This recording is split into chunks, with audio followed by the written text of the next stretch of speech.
When Jewish community leaders are encouraging Jews to cower and remove anything that exposes them as a Jew, we have to call them out. So this week, Jews in Germany were told to stop wearing their kippahs or yarmulkes in public for their own safety. Anti-Semitic attacks are on the rise in several European countries. A survey of Jewish people across the European Union carried out in late December 2018 found that 89% of Jews believe anti-Semitism has increased in their country over the past decade, while 85% thought it to be a severe problem. But the mainstream media will try and lead you to believe that the rise is due to far-right extremists, while ignoring the real reason. Mass Islamic immigration and the ingrained cultural and religious hatred of Jews that those immigrants have brought with them. For example, in an article yesterday, the BBC blamed the rise of anti-Semitic attacks on a German political party, the AfD, Alternative for Germany. Even though they are staunchly pro-Israel and have a proud Jewish faction, look at all of their rallies and count the Israeli flags. The truth is that most German Jews rightfully blame the importation of Jew hatred from more than 1 million asylum seekers let in by Angela Merkel from Muslim countries such as Syria, Afghanistan, and Iraq. But let's leave the source alone for a second. I want to confront my community's established leadership for the cowards they really are.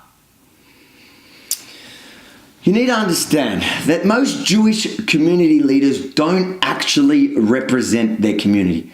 They are politicians just like the pathetic invertebrates you see in Parliament. They are self-serving and have one goal: retaining their positions of power.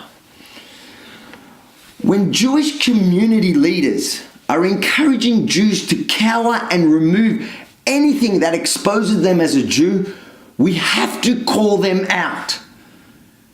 As Jews, we know when our leaders tell us that appeasing the enemy is the best course of action, no matter which one, it ends with catastrophic results. It was only 70 plus years ago, previous German Jewish leaders also advised Jews to remove their kippot for their own safety. How'd that turn out? The truth is, Jews are only safe when they stand up and fight for their existence. Israel is the perfect example. When she stands firm, even in the face of world pressure and condemnation, she wins. But as we witnessed in 2005, when Israel appeased Islamic terror and the world by disengaging from Gaza, in the hope of peace, all Israel really got in return was Islamic terror multiplied by the thousands. Jewish leadership is so pathetic. So these so-called leaders not only beg Jews to hide their Jewish identity while refusing to name the real source of the rise in Jew hatred, but they pick on easy targets to score political points. Only last week, the Board of Jewish Deputies in Manchester condemned Jews who were publicly supporting MEP candidate Tommy Robinson. Marie van der Zel, president of the board, said, "Tommy Robinson is anti-Muslim propaganda will never gain the support of mainstream Jewish community. We deplore the attempts of a tiny number of misguided individuals who claim otherwise."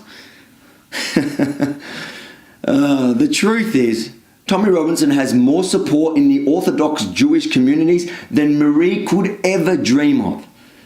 Fake dhimmi Jews like Marie don't represent anyone besides themselves and use every opportunity to appease and kowtow our most significant threats. Most identifiable Jews understand the threat. They feel it every day just walking around the towns and cities.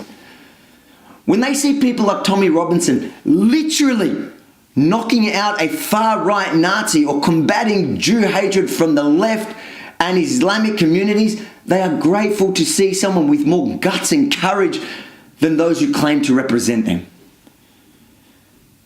Jewish community leaders will lead us straight back to the gas chambers if left unchecked. So I'm begging all my Jewish brothers and sisters around the world, stop appeasing. It doesn't work. We know that. Start standing up for yourselves, not just in Israel. We Jews aren't going back to the Dimitude living at the whim of Islamic rulers, not in Israel and not in the West. Start publicly showing your support for those who have our backs against all threats to our community, from the left, from the right, and Islamist scumbags. Tommy and the AFD are perfect examples of that. And for God's sake, don't ever take your kippah off. In fact, if you're like me and you don't wear it often, commit to wearing it more. These so-called leaders should learn from the response Trump's ambassador to Germany had. He tweeted, "Wear your kippah. Wear your friend's kippah. Borrow a kippah and wear it for our Jewish neighbors." We cannot afford to cower again. Not ever. We must not submit to the bullying of Islamist anti-Semites, nor should we reconsider our heritage, culture, and religion in the face of that bullying. Jewish leaders are spineless cowards. Be proud, be strong, and never surrender to Dimitude. Let's make the words "never again" mean something.